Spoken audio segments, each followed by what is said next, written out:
Right, Hertz Car Rental, they will be selling vehicles through Amazon. Yeah, Hertz is going to be on Amazon, specifically Amazon Auto's online auto marketplace. Hertz for many years, like most used car dealers has, rental car companies has been selling its used vehicles to dealers as a way of offloading them from the lot. 75% of Hertz's entire fleet destroyed. What was supposed to be the deal of the century with Amazon turned into one of the biggest corporate disaster in rental car history. Picture this: Hertz buys over 100,000 electric vehicles. They're betting everything on going green. The future looks bright, then it all falls apart. The cars start breaking down, repair costs skyrocket, customers are stranded, and the bills they're bleeding millions every single month. But here's where it gets really weird. Someone made a fortune while Hertz was losing everything, and now those same destroyed vehicles are being sold for pennies on the dollar at auctions across the country. So what actually happened behind closed doors? Why did Amazon walk away, and who knew this disaster was coming before anyone else? The truth is darker than you think, and the people cashing in right now, they saw it coming from a mile away. What if I told you this wasn't an accident at all? Inside Hertz headquarters, the mood was electric. Board members gathered in a glass-walled conference room, eyes fixed on the screens as the stock price ticked upward. The announcement of the 100,000 Tesla deal had just hit the newswires. In a single afternoon, Hertz's market cap jumped by nearly 10%. Applause broke out. Some executives texted family about the bonuses coming their way, millions in stock grants and performance payouts, all tied to this bold move toward electrification. Jeff Adams, executive vice president of Hertz Car Sales, leaned forward with a grin. "This is the future," he told colleagues, his voice echoing in the room. "We're not just renting cars, we're changing the way America moves." The optimism was contagious. Wall Street analysts called it a master stroke. Social media buzzed with praise. Even competitors admitted off the record that Hertz had just leapfrogged the industry. The leadership team reviewed projections, higher rental rates for Tesla's premium branding, and a new tech-forward image. They imagined Hertz charging stations at every major airport, customers lining up for Model 3s, and a wave of new loyalty sign-ups. The board's compensation committee circulated the numbers. Executive bonuses would surge if fleet electrification hit its targets. Some stood to double their annual pay. The sense of triumph was overwhelming, and caution faded into the background. In that moment, no one in the room dwelled on risk. The spreadsheets showed a future of endless demand, stable resale values, and a permanent seat at the table of American innovation. For a brief shining hour, Hertz looked untouchable. The champagne was on ice. The story, as far as the board was concerned, was already a success. Out on the streets, the excitement was impossible to miss. Social media feeds filled up with selfies, people grinning behind the wheel of a brand new Tesla, rental receipts still on the dash. For many, this was their first time driving an electric car. Posts poured in from airports and driveways. "Just picked up a Model 3 from Hertz, never going back to gas." TikTok and Instagram Reels showed families piling into white Model Ys, their kids marveling at the silent start. College students filmed themselves testing autopilot on spring break. Road trips racking up thousands of views. The Tesla logo became a badge of status, and Hertz's yellow logo suddenly felt modern again. Travel bloggers shared glowing reviews. Charging was a breeze, one wrote, showing off a full battery at a supercharger. Another posted a time-lapse of a cross-country journey, pausing only for quick charges and fast food. In the comments, people asked how to reserve their own EV for summer vacations. Even skeptics admitted the experience felt futuristic. "It's like driving an iPhone," one renter tweeted, snapping a photo of the minimalist dashboard. Rideshare drivers joined in, boasting about the money saved on gas and the tips they earned for offering a clean, high-tech ride. Some renters started comparing notes, debating which color Tesla looked best in their vacation photos or how many miles they could squeeze out before needing a charge. The sense of novelty was everywhere, and for a moment, it seemed like Hertz had unlocked something special. The idea of renting an electric car wasn't just a headline anymore. It was a trending topic, a shared experience, and for thousands of ordinary people, a taste of the future. A Maria Lopez, an auto industry analyst with a reputation for cutting through hype, sat down with a stack of Hertz's quarterly reports. The numbers told a story no one in the boardroom wanted to face. By the end of the third quarter of 2023, Hertz had written down $588 million in fleet value, almost all of it tied to their new electric vehicles, Teslas that cost $55,000 just 2 years earlier. We're now selling for as little as $25,000 at auction, sometimes even less if there was cosmetic damage or battery wear. The resale market, once expected to be a safety net, had vanished. Dealers didn't want the cars. Private buyers hesitated, scared off by stories of expensive battery replacements and sky-high repair bills on earnings calls. Hertz executives tried to keep their voices steady. They blamed the losses on Tesla's sudden price cuts, which sent used values into a tailspin. But the real problem ran deeper. Rental EVs faced a brutal life airport, loops, short trips, hundreds of drivers. Repairs piled up faster than anyone predicted. Service shops charged double for even minor fixes, citing specialized parts and training. Insurance claims spiked in some months. The cost to repair a single Model 3 exceeded the revenue it brought in from rentals. Maria highlighted a line buried in the third quarter. Report depreciation per vehicle had climbed to $422 a month, up 16% from the year before. That meant every Tesla in the fleet was losing over $5,000 in value a year, far more than the company ever planned for. The math was relentless. Even as Hertz tried to slow the bleeding by shifting EVs to markets with better charging or higher demand, the losses kept mounting. By late 2023, the company announced it would sell off 20,000 Teslas, with another wave likely to follow. The vision of a tech-forward green fleet had collapsed into a scramble for cash. Maria's verdict was blunt. The numbers no longer supported the dream. The optimism of 2021 had evaporated. What remained was a harsh reality.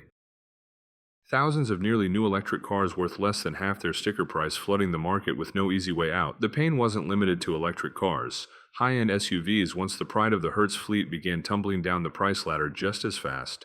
Rows of BMW X5s lined up at auction, their original $68,000 window stickers, now little more than a memory. Dealers who once fought for these vehicles barely raised a hand. The final bid, some X5s cleared for $39,000, almost $30,000 below retail, and thousands less than what Hertz owed on each loan. Mercedes GLEs, which had rolled off the lot at $75,000, were now lucky to fetch $42,000. The luxury market was supposed to be insulated. These were status symbols loaded with features, and in normal years they held their value better than anything else on the lot. But the flood of fleet vehicles changed everything. Too many cars, not enough buyers, and every day the prices slipped further. Auctioneers called out numbers in empty rooms, their voices echoing against metal and glass. The losses stacked up with every sale. Hertz had counted on these premium models to offset the risk of their electric bet. Instead, they became another source of red ink. The company's own financials showed the damage. Depreciation on luxury SUVs outpaced even the battered EVs in some quarters. Losses on high-end vehicles reached double digits, erasing years of careful asset management in a matter of months. Buyers who watched the market saw the once unthinkable nearly new BMWs and Mercedes loaded with technology and barely out of warranty, selling for the price of a used Camry. The ripple effects hit hard. Franchise dealers struggled to compete. Private sellers found their trade-ins worth less than the loan balance. The old rules about luxury value no longer applied. The market had rewritten them overnight. For Hertz, each sale became a balancing act. Hold too long and values dropped even further. Sell too quickly and the losses locked in. There was no safe move left. The luxury segment, once a source of pride and profit, had become a glaring symbol of just how far the collapse had spread. Used car prices across the country began to slide in ways the industry hadn't seen in decades. At the center of the storm were electric vehicles. In just 8 months, average used EV values dropped by more than 30%. According to auction data from Cox Automotive and Black Book for Teslas, the drop was even steeper. Some models lost nearly 40% of their value in a single year, with prices falling from $35,000 to barely $22,000 at wholesale auctions. The shock rippled outward. Premium SUVs, once considered bulletproof investments, saw their own values collapse. BMW X5s and Mercedes GLEs, which had fetched top dollar just a year before now, lingered on dealer lots, unable to command even two-thirds of their original price. Wholesale indices showed luxury SUVs depreciating up to 38% in 12 months, erasing years of steady gains almost overnight. The fallout wasn't limited to a handful of brands or models. Across the board, used vehicle values dropped by 5 to 10%, but the pain was sharpest in segments flooded by rental fleet sell-offs. Dealers who once relied on steady trade-in values now faced a market where yesterday's collateral was tomorrow's liability. Lenders grew jittery. Banks and credit unions started demanding larger down payments, sometimes as high as 40%, just to cover the risk that a car's value might drop faster than the borrower could pay off the loan. For buyers, that meant instant negative equity. A car bought on Monday could be worth thousands less by Friday, leaving new owners underwater before they'd even made their first payment. Financing terms tightened. Interest rates on ex-rental and electric vehicles climbed, reflecting lenders' fears of further depreciation. Some buyers saw offers with annual percentage rates 3 to 4 points higher than the market average, especially for high mileage or former fleet vehicles. Gap insurance, once an afterthought, became a necessity as buyers tried to shield themselves from the risk of a total loss, leaving them with a hefty loan balance and no car. The entire system, dealers, lenders, buyers, found itself caught in a feedback loop of falling values and rising costs. What started with a few thousand Teslas at auction had become a full-blown market correction, with every corner of the used car world Feeling the strain, banks watched the used car market unravel and move fast to protect themselves. Loan officers stopped treating vehicles as safe collateral. Instead of the usual 10% down, buyers faced demands for 40% upfront, sometimes more. A $40,000 car now required $16,000 in cash before a single payment would be approved. For many, that was impossible. The reason was simple. Overnight, the numbers no longer added up. Cars that lost 30% of their value in less than a year left lenders exposed. The risk wasn't just theoretical repossession. No longer meant the bank could recover its money at auction. Vehicles that had rolled off the lot as status symbols, BMWs, Teslas, Mercedes, were suddenly liabilities, not assets. Underwriting departments rewrote their policies, loan-to-value ratios tightened. Every application went under a microscope, especially for electric vehicles and ex-rentals. Lenders factored in the rapid depreciation, the repair costs, and the uncertainty swirling around future values. Even borrowers with strong credit found themselves turned away or saddled with higher interest rates. In some cases, banks refused to finance certain models at all. The old playbook, easy money, low down payments, generous terms, was gone. The new reality was caution, skepticism, and a wall of paperwork. For ordinary buyers, the impact was immediate. Dreams of driving home a nearly new luxury car faded. Even certified used vehicles, once considered a safe bet, came with strings attached. 40% down, strict mileage caps, and mandatory gap insurance became the norm. The ripple effects stretched far beyond the showroom floor. Fewer approved loans meant fewer sales, and dealers struggled to move inventory. The credit crunch had arrived, and it didn't care about anyone's best intentions or bold strategies. It was a cold calculation driven by falling numbers and a fear that tomorrow's collateral might be worth even less than today's. Sarah Martinez had always dreamed of driving something sleek and new. When she spotted a nearly new Tesla Model 3 on a used car site with the Hertz logo barely visible on the key fob, it felt like fate. She put $7,000 down, signed a loan for the rest, and drove home on a cloud. 6 months later, the car's battery warning lit up. The local service center quoted her $4,200 for repairs and told her the warranty didn't cover wear from commercial use. When the car broke down on the interstate, the tow bill came to $600. Sarah called her lender only to learn her car's value had dropped below what she owed by more than $10,000. Selling wasn't an option. She was stuck making payments on a car she couldn't drive, and the insurance company said her policy wouldn't cover the difference if it was totaled. Marcus Reed, a rideshare driver in Houston, thought he'd scored a deal when he picked up a 2022 BMW X5 from a Hertz liquidation. The dealer promised it had passed all inspections, but after a few months the brakes started grinding and the infotainment screen glitched out. Repairs cost more than a month's rent. When Marcus tried to refinance, the bank demanded 40% down payment, citing market volatility. His old car had never needed this much attention or this much cash. He watched online forums fill with similar stories. Buyers blindsided by repair bills, denied warranty claims, and left underwater on loans as values kept dropping. For Sarah and Marcus, the promise of driving a luxury car turned into a daily reminder of what they'd lost. The numbers in quarterly reports had faces now.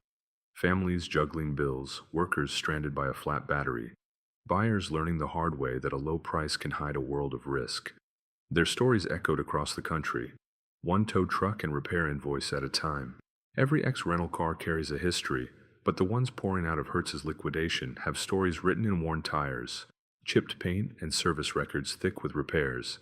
These vehicles spent their lives shuttling strangers from airports to hotels, enduring stop-and-go traffic, abrupt lane changes, and the kind of hard driving no private owner would tolerate. By the time a car racks up 50,000 or even 100,000 miles in the rental world, it's absorbed the habits of hundreds of drivers, each one pushing buttons, slamming doors, and squeezing extra miles out of every charge or tank. Underneath the shine of a fresh detail, suspension parts creak, batteries show early signs of fatigue, and digital dashboards hide error codes only a scanner can see. The real sting comes when the paperwork hits the table. Lenders, already wary of falling values, tack on an extra 3 to 4% to the annual percentage rate for ex-rentals.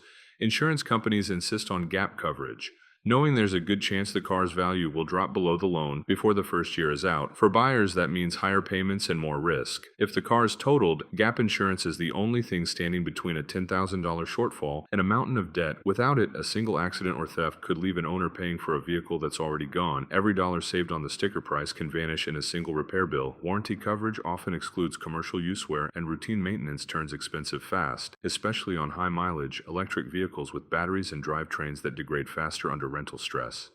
The promise of a bargain hides a maze of hidden costs, and for buyers lured by low prices, caution is more than advice. It's a necessity. Darren Cho, a logistics strategist with a knack for spotting patterns in chaos, watched the car market shift from his office, lined with screens and spreadsheets. He wasn't interested in the headlines about falling prices or Hertz's scramble to offload Teslas.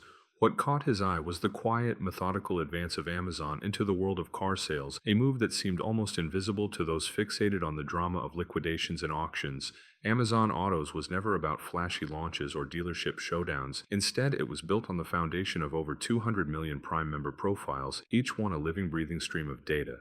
Every purchase, every search, every click added to a growing picture of what Americans wanted in a car, how they shopped, and most importantly, how they paid. Darren saw Amazon's playbook unfold. Use this data to predict demand, personalize offers, and connect buyers to inventory in a way no traditional dealer could match. But the real edge wasn't just in knowing what people wanted, it was in how Amazon could deliver. Years of building out a logistics empire meant they could coordinate pickups, test drives, and even home deliveries with a few taps. While others struggled with supply chain bottlenecks and regional shortages, Amazon routed vehicles through its own network, bypassing many of the headaches that slowed down competitors. The company's partnerships with established automakers like Ford and GM opened doors that had been closed to outsiders for decades by acting as a digital matchmaker, never the direct seller. Amazon sidestepped the franchise laws that hamstrung Tesla and other disruptors. The transaction might finish at a local dealer, but every step leading there was shaped by Amazon's algorithms and infrastructure. Darren noticed something else. Amazon didn't care about short-term profits on car sales. The margins were razor thin, sometimes even negative. What mattered was the data. Each sale fed back into the system, refining the next offer, locking in Prime members for a lifetime of purchases, not just cars, but insurance, accessories, and services. Every buyer became part of a loop that grew more valuable with each transaction. For Hertz and other sellers, the promise was reach and efficiency. For Amazon, it was about owning the customer journey from start to finish, gathering insights that no dealership chain could ever hope to match. This wasn't improvisation. It was a calculated, data-driven assault on the very structure of car retail. As Darren mapped the connections, Prime profiles, automaker deals, logistics nodes, he realized the traditional rules no longer applied. The battlefield had shifted, and for those still playing by the old playbook, the risk wasn't just missing out on sales. It was becoming invisible in a market where data and delivery mean everything. Darren Cho refreshed his dashboard and watched the numbers spiral.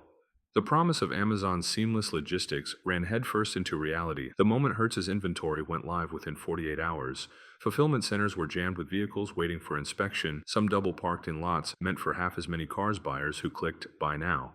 Expecting next day, pickup saw estimated delivery dates slip from 2 days to nearly 2 weeks. The system built to move packages and groceries buckled under the weight of thousands of cars needing title transfers, registration, and specialized transport behind the scenes. Amazon's AI pricing engine was supposed to outsmart the market, updating listings in real time based on demand, mileage, and location. Instead, it misread the flood of Hertz vehicles as a sign of market collapse. Dozens of BMW X5s dropped below $37,000 overnight, undercutting even wholesale auction prices. Teslas with minor cosmetic flaws were listed for less than $22,000, sometimes thousands below what it cost Hertz to buy them. New dealers monitoring the site snapped up the best deals before retail buyers could even finish paperwork. The algorithm designed to maximize turnover triggered a race to the bottom that cost Hertz an estimated $180 million in lost value in a single week. Buyers grew frustrated as purchase confirmations led to silence. Some waited 12 days or more for their vehicles to clear paperwork bottlenecks. The digital checkout process, modeled after Amazon's one-click simplicity,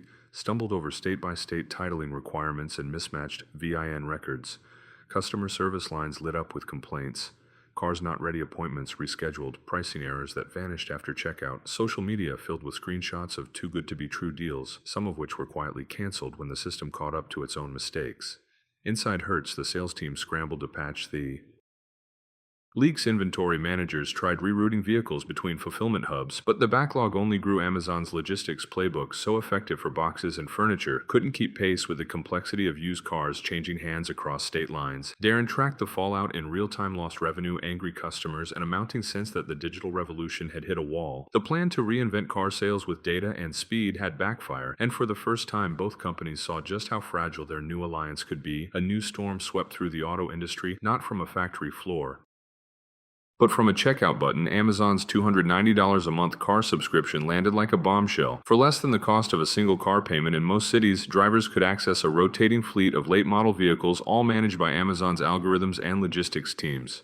The pitch was simple: Skip the dealership, skip the haggling, skip the headaches. Just subscribe, drive, and swap when you want something different. The price undercut. The average annual ownership cost of $9,282 by thousands, leaving traditional dealers scrambling to explain why anyone should buy a car the old way. The fallout was immediate and brutal. In just 18 months, over 2,400 dealerships closed their doors for good. Main streets that once buzzed with weekend buyers and sales banners grew quiet. Service bays emptied, local radio ads vanished. The economic shock rippled outward. Mechanics, detailers, parts suppliers, even the diner next door felt the loss. For small towns, the dealership was not just a place to buy a car. It was an anchor, a source of jobs and sponsorships for little league teams and school fundraisers. Now empty lots stood as silent reminders of a business model that could not keep up. Amazon's subscription did not just change how cars were bought, it changed who controlled the market. With more than 200 million Prime members, every search, every click, every drive fed back into a vast web of data. Personalized offers arrived before buyers even knew what they wanted. The company could lose money on each subscription and still win because the real prize was not profit per car. It was the lifetime value of a loyal customer. The data stream that powered every future sale. The old rules: test drives, sales pitches, handshake deals were replaced by algorithms and monthly charges. Not everyone cheered. Privacy advocates sounded alarms about the sheer scale of information Amazon collected.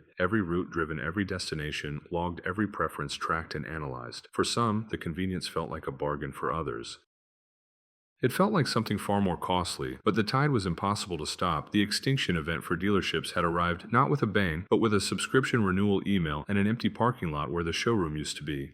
Today, Amazon's algorithms decide which cars fill our streets and which entire industries vanish overnight. More than 2,400 dealerships have disappeared in just 18 months, replaced by automated platforms and rock-bottom prices. As technology rewrites the rules, the line between opportunity and ruin blurs. What seems like a bargain may be the start of something far bigger and far riskier than any sticker price can show. Drop your thoughts below. The story's far from over.